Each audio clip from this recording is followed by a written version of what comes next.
जय मसी सबैजनालाई। आज चाहिँ म सानो प्रभुको सन्देश लिएर आएको छु कि प्रभु आज चाहिँ के बोल्दै हुनुहुन्छ हाम्रो लागि भनेर।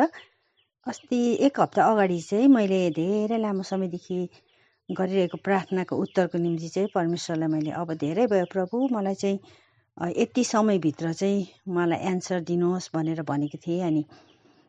अनि पर्खिरहेको छु अहिले पनि। अनि आज बिहान चाहिँ अनि म बसेर मैले युट्युबमा केही वचनहरू हेर्दै गर्ने समयमा चाहिँ अनि प्रभु मसँग बोल्नुभयो। अनि उहाँले भन्नुभयो कि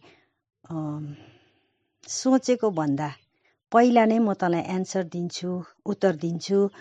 सोचेको भन्दा पहिला, किनभने म चाहिँ टाइमभित्र चाहिँ बाँधिएको छुइनँ, म समयदेखि बाहिर छु।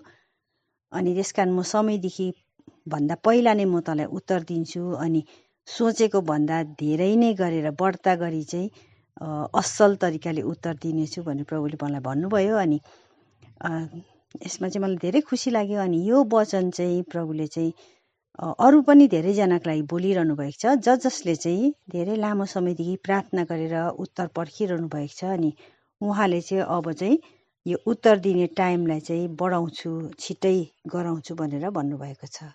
त्यसकारण यो खुसीको कुरा। आशा गर्छु तपाईँहरू पनि आशिषित हुनुहुनेछ। धन्यवाद।